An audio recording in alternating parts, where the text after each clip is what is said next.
नमस्कार दोस्तों, स्वागत है आपका अपने चैनल एटेक स्टडी में। और आज हम पढ़ने वाले हैं बायोलॉजी। बायोलॉजी में हम क्या देखेंगे, ठीक है।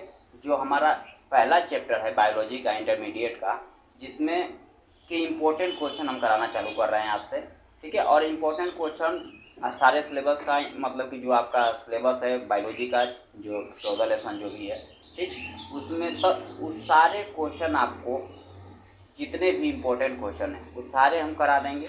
और आप रेगुलर वीडियो को देखते रहिए, आपका एक आ जाएगा इंटरमीडिएट के लिए, पेपर के लिए 2023 से 2024 के लिए, ठीक है।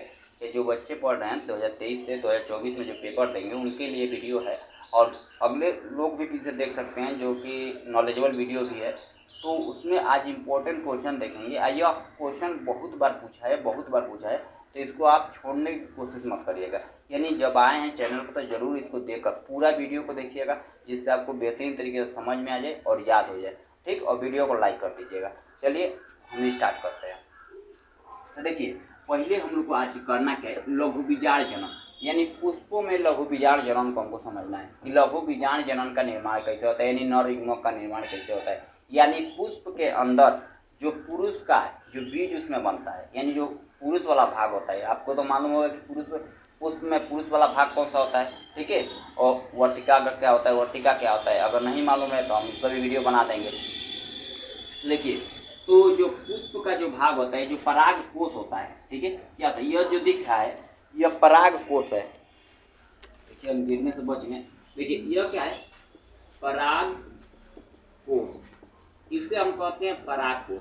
इस पराग कोष को काटा गया है। देखिए, जैसे ये पुष्प होता है तो पुष्प, ये तो वर्तिकाग्र है, जैसे पुष्प होता है ना, ये दल पुंज होता है, बाह्य दल पुंज होता है, वर्तिका होता है, इस तरह होता है पराग कोष।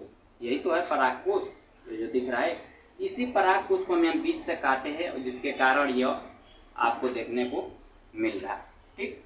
यही चित्र है जो कि सामने बना है। पेपर में इस चित्र को आपको बनाना नहीं पड़ेगा, ठीक। तो हम थोड़ा सा इसे इरेज करते हैं, उसके बाद आगे देखते हैं।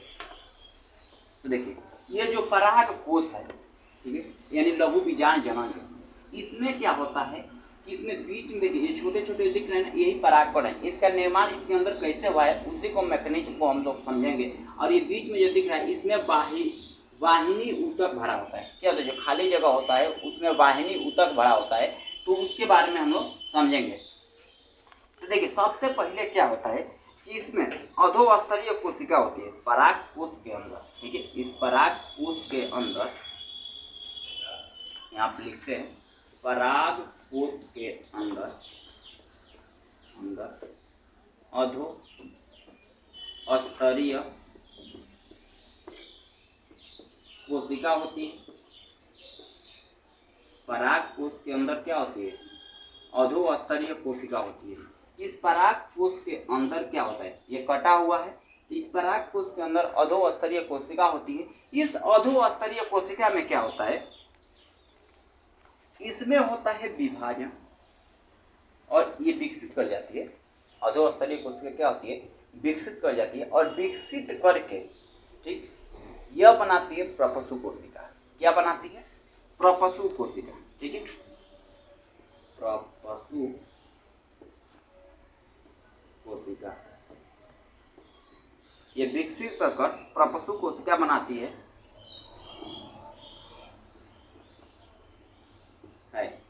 क्या करती है, ये प्रपशु कोशिका विकसित, जो क्या होता है, अधोस्तरीय कोशिका है, विकसित होकर प्रपशु कोशिका बनाती है। यह प्रपशु कोशिका, इसको ध्यान दीजिएगा, ये जो प्रपशु कोशिका होता है, अब यह विभाजित होती है।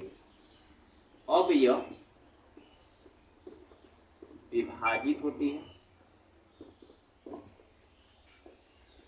होती है कौन, यह प्रपशु कोशिका। पहले तो अधोस्तरीय कोशिका थी, उसने विकसित का बना लिया प्रपशु कोशिका, और प्रपशु कोशिका विकसित होकर बनाती है, ठीक, विभाजित बोला है ना, ये दो हिस्सों में बढ़ती है और दो कोशिकाओं का निर्माण करती है। एक होता है प्राथमिक भित्ति कोशिका, भित्तीय कोशिका, और एक होता है प्राथमिक पुंबीजाण जनन कोशिका, प्राथमिक पुंबीजाण जनन कोशिका, ठीक। प्राथमिक भित्ति कोशिका और प्राथमिक पुंबीजाण जनन कोशिका। तो सबसे पहले इसमें समझते हैं, उसके बाद इसमें समझेंगे।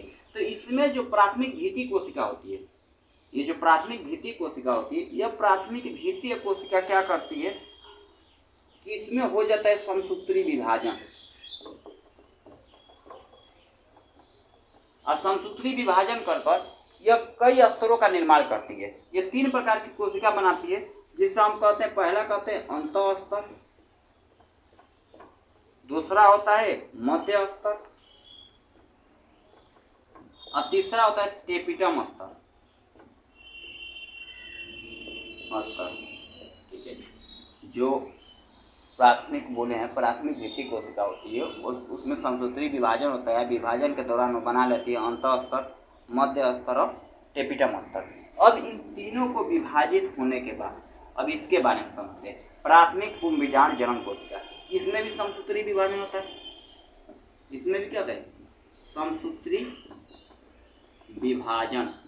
और समसूत्री विभाजन होने के बाद ये बना लेती है लघु बीजाण मात्र कोशिका, लघु बीजाण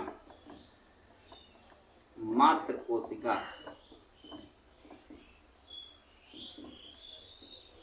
ये क्या बना लेती है? तो इसमें समसूत्री विभाजन होता है, बना लेती है लघु बीजाण मात्र कोशिका। अब यही लघु बीजाण मात्र कोशिका क्या करती है, में हो जाता है अर्धसूत्री विभाजन, और अर्धसूत्री विभाजन होने के बाद ये परागकण का निर्माण कर लेती है, ठीक है। इसमें क्या हो जाता है, लघु बीजाण मात्र कोशिका में क्या होता है, अर्धसूत्री विभाजन होता है। लेकिन एक चीज समझिएगा, ये जो लघु बीजाण मात्र कोशिका होती है, ये द्विगुणित होती है। कैसी होती है? द्विगुणित। इसमें हो जाता है अर्धसूत्री विभाजन, अर्धसूत्री विभाजन। अर्धसूत्री विभाजन करने के बाद ये बना लेती है परागकण। ये क्या बना लेती है? परागकण। और यही परागकण का निर्माण है। इसी परागकण को कहते हैं लघु बीजाण। इसी को क्या कहते हैं? लघु बीजाण जनन, ठीक है, जनन कहलाता है। इसी को हम लोग कहते हैं लघु बीजाण जनन। तो यहाँ से विभाजन होता है। देखिए, थोड़ा सा इसको हम यहीं पर रोकते हैं और इसको आगे हम एक चित्र और बनाएंगे। तो देखिए, सबसे पहले शुरुआत से समझ लीजिए कि पुष्पों में परागकणों के निर्माण होने की प्रक्रिया क्या कहलाती है? लघु बीजाण जनन कहलाती है, ठीक।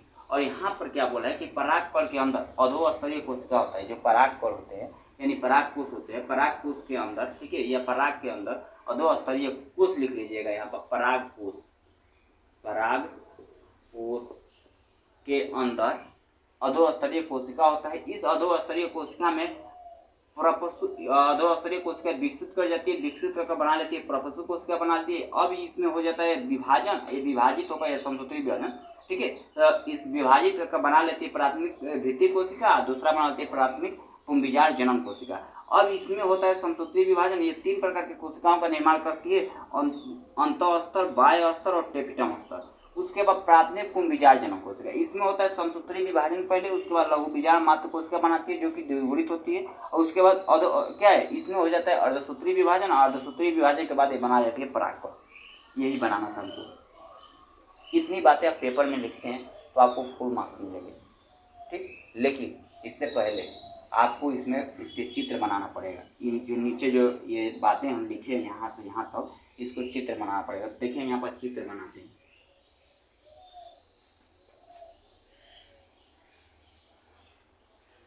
तो यह जो दिख रहा है, इसे हम, यही परागकोश के अंदर, ये सारे परागकोश है, इसी के अंदर परागकण का निर्माण होगा। तो यह जो दिख रहा है, ठीक है, बाहर वाला जो दिख रहा है, इसको हम बोलते हैं प्राथमिक भित्ति कोशिका। इसे क्या बोलते हैं? प्राथमिक भित्ति कोशिका। यह है प्राथमिक भित्ति कोशिका। अब इसमें ये 3 स्तरों का निर्माण किया ना, अंतः स्तर, मध्य स्तर और टेपिटम स्तर। यह है अंतः स्तर, मध्य स्तर, यह टेपिटम स्तर। तो यह जो दिख रहा है, यह वाला, यह होता है अंतः स्तर, यह वाला मध्य स्तर, यह वाला जो दिख रहा है इसे बोलते हैं मध्य स्तर, ये इसे बाह्य स्तर भी आप बोल सकते हैं, ठीक है। क्या बोल सकते हैं? बाह्य स्तर बोलेंगे, अंतः स्तर ना होकर बाह्य स्तर, बाह्य स्तर। और यह होता है अंतः स्तर, ठीक है। और उसके बाद आता है टेपिटम स्तर, अंतः स्तर। यह होता है, यह जो दिख रहा है पूरा ब्लैक, यहाँ वाली ये इसको दिखा रहा है, ये इसको दिखा रहा है, ये इसको दिखा रहा है, यह बाह्य वाला दिखा रहा है। तो यह वाला जो दिख रहा है इसे बोलते हैं टेपिटम स्तर। तो जगह इधर नहीं है तो हम एक काम करते हैं, इसको इधर ही लिख देते हैं, टेपिटम। यह है टेपिटम स्तर। पेपर में इस चित्र, इस वाले चित्र, यह वाला चित्र ना बने, लेकिन यह वाला चित्र बहुत जरूरी है बनाना, बहुत जरूरी। तो इसको आप छोड़ कर मत आइएगा। तो यह है क्या? टेपिटम स्तर। अब इसके अंदर हम बता रहे थे आपको कि इसमें होता है क्या? कुंभीजाणु, प्राथमिक कुंभीजाण कोशिका। इसके अंदर क्या होता है? कुंभीजाण, प्राथमिक कुंभीजाण कोशिका। ये जो दिख रहा है ना ये वाला, यही है कुंभीजाण, प्राथमिक कुंभीजाण कोशिका। इसमें होता है समसूत्री विभाजन। समसूत्री विभाजन होते हैं, 2 कोशिका बना लेगी, 1 से 2 हो जाएंगी, ठीक है। और इसमें कर देते हैं अर्धसूत्री विभाजन। तो अर्धसूत्री विभाजन करके ये बना लेगी क्या? अर्धसूत्री विभाजन करके बना लेगी लघुबीजाण मात्र कोशिका। सॉरी, ये लघुबीजाण मात्र कोशिका यह है। इसमें अर्धसूत्री विभाजन हुआ है तो ये बन गया परागकण। इसे कहते हैं परागकण। देखिए यह जो दिख रहा है इसे बोलते हैं क्या? प्राथमिक कुंभीजाण जनन कोशिका। इसमें क्या हो गया? समसूत्री विभाजन, बन गया लघुबीजाण मात्र कोशिका। ये जो दिख रहा है लघुबीजाण मात्र कोशिका, ये द्विगुणित है, ऐसा है, द्विगुणित है। अब इसमें हो गया अर्धसूत्री विभाजन। अर्धसूत्री विभाजन होने के बाद ये बन गया परागकण। इसमें विभाजन होता रहेगा, परागकण बनते रहेंगे, ऐसे परागकण, ठीक। तो यह जो परागकण दिख रहे हैं इसका मैकेनिज्म है, ठीक। ये पेपर के दृष्टि से बहुत बहुत इम्पोर्टेंट है।